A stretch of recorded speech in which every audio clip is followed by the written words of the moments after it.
friends, what's going on? I'm still here in my van late at night. I want to make this video in order to discuss a little and share with you guys why I decide to make this kind of life, why I decide to live in a van and trying to get some, and trying to live in an alternative way. So I'm trying to live in an alternative way.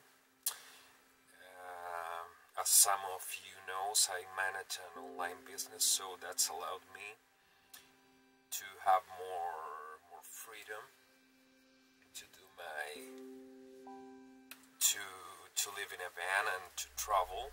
I live in Chile, as some of you knows, and we have a big earthquake here in Chile.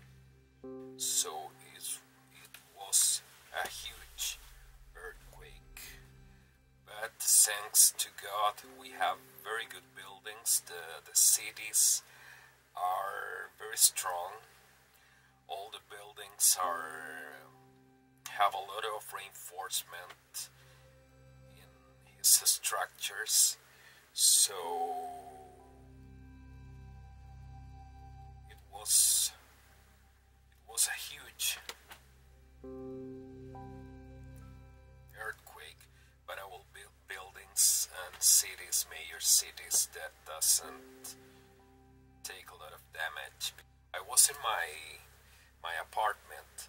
I was living in a condo, and I was in my apartment, and everything started to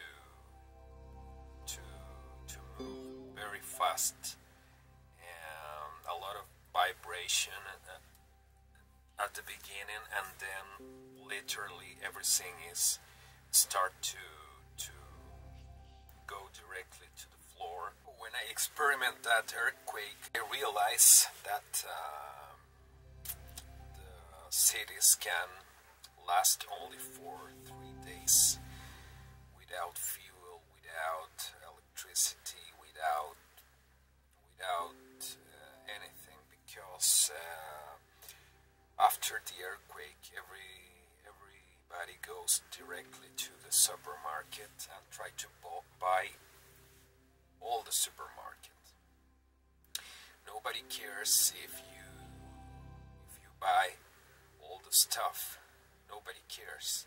People are desperate in that kind of situation, so they buy everything. They go to the supermarket and literally they clean all the supermarket.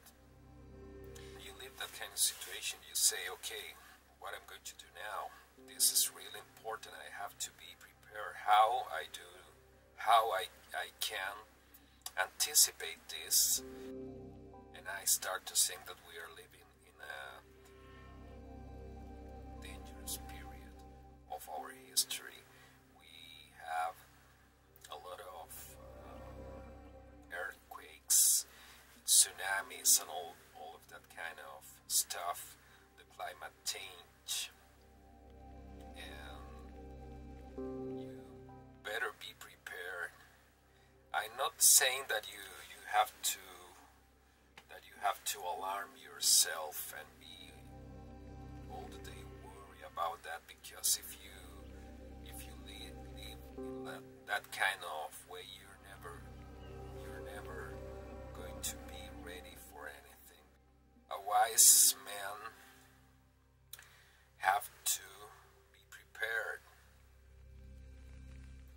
I think wise men sleep prepared, and they always have another card to play it when things go wrong. So basically, I start to think in that after this earthquake, and I decide to,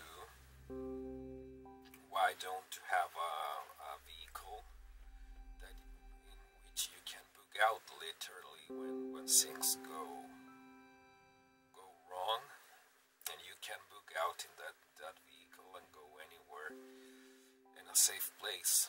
because when you experiment that kind of major event, a catastrophic event in a city, the first thing that you notice is that the biggest danger in that kind of places, in that cities, are the human beings.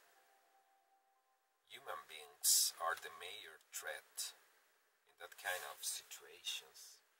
So I'm not afraid of being without water. I'm not afraid to be without food. But really, I get very afraid because I think that that we can manage those kind of situations. But really, I'm very, very, very afraid of what people do in that kind of situations. People doesn't have training for that kind of situations, and because think of that, we live in our modern cities. We live in